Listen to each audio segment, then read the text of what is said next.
what he left out is when I answered that, I said it's kind of a boring answer. But in my case, it had to be something in computer science, and you'll hear why in a minute. I grew up in an environment where it wasn't clear anything else was acceptable. But first, thank you, Vint and Meili, and everybody for organizing a celebration recognizing the impact of the TCP has had on the world, but as you're hearing, the TCP has had on us as individuals and as friends.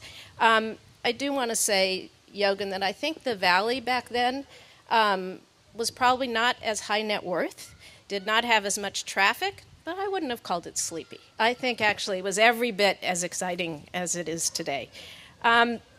And welcome to everyone who's come to share their stories or listen to other people's stories. I was first exposed to packet switching and networking in the late 60s and early 70s at school and at home. Not many people in those days could say they were exposed to it at home. I was studying for my BS in Math Computer Science at UCLA, which most of you know was home to one of the early ARPANET nodes.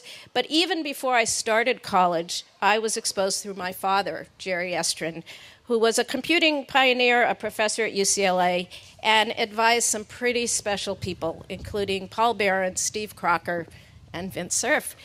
So I actually, not in my written notes here, but my parents took 6 months to go to Israel at one point and rented their house to Vint and Sigrid, and I was at UCLA, so I actually had the joy of collaborating with the two of them for 3 of those months, and I don't remember you wearing a 3-piece suit at that time. So, then in 1975, just shy of my 21st birthday, I came to Stanford for graduate studies, and I was fortunate to be part of the research team working on TCP, led by Vint and including Yogan Dalal and Carl Sunshine and others. I was the youngest of the group and not surprisingly the only woman. My role was to help in the testing of new TCP implementations. So this was a year after the spec was written, or almost a year, and code was already being produced. And my job was to test with the partners at BBN and University College London. And what that meant was often I was up at 3 a.m. in this downstairs lab doing the testing because we had to test in real time and communicate. And there was this clunky, I just think of it as a teletype machine, but Vince said to me, was it really teletype or were you chatting over the ARPANET? And I don't remember. But one of those two things, but we would test the code and then we would talk to each other in real time. And I remember while we were waiting, we often would compare the weather in London to California. So I think the folks at UCL were envious, at least when we had that conversation. And most people associate TCP with the big I internet, and that's really, I think, what most of the people are talking about today. But it not only changed the world as the underpinnings of the web, but also as the dominant protocol in local area networks. And it's really TCP that allowed us to provide connectivity between diverse systems within enterprises and homes, be it over wired Ethernet or Wi-Fi. Now, today, saying Ethernet or Wi-Fi, of course, we went through years of battling between different protocols and different technologies before those became the dominant ones, but they are. And the design decisions that were made, and one of my soapboxes today is I don't know that we do enough make enough design decisions in terms of really thinking through philosophy and architecture. As Vince said, the internet is not an implementation. It is a philosophy. It is a way of thinking. And because of that approach, the design decisions that were made in the early days of the development of both TCP and IP were critical in providing the flexibility and scale that support the internet as we know it today. And it's really amazing that, yes, there are a few areas like IPv4 to IPv6, but there's not very many of those. And whether it is the end-to-end design of TCP or what we like to refer to as the hourglass architecture of the protocol stack, which preserves simplicity and openness and interoperability in the middle with IP, while supporting multiple networking technologies below and multiple application protocols above.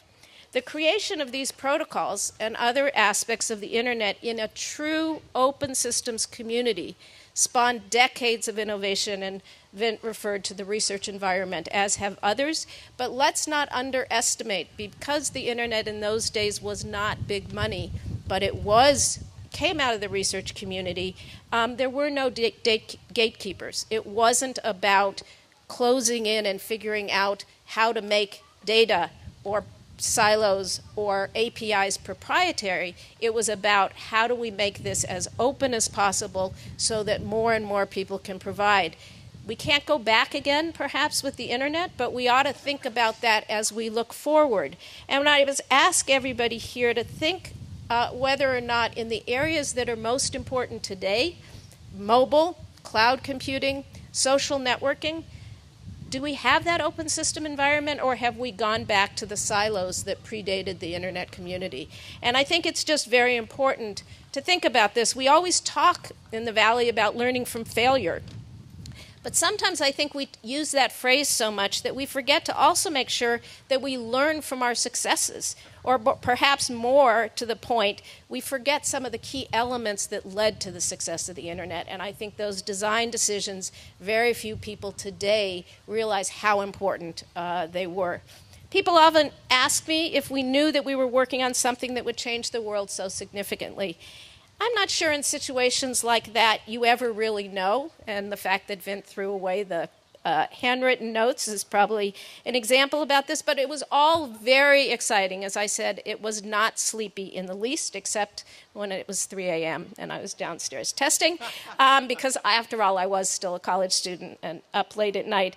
And on a personal note, as Yogan mentioned, it changed the trajectory of my life, because I went on to a career as an entrepreneur helping to build the commercial market for networking and the internet. And at first, TCP was something that we would talk about, that we had to implement to sell to the DoD. That was the only reason that you implemented TCP. Then all of a sudden it became the default protocol in Unix, in Berkeley's version of Unix. And so you had to do it to sell to anybody who adopted Unix. And by the time I was at Cisco, after they bought one of my companies in the late 90s, the catchphrase had become IP everywhere. So within that period of time, we watched as it slowly but surely beat down each one of the alternatives to become the glue that really ties everything that we do together.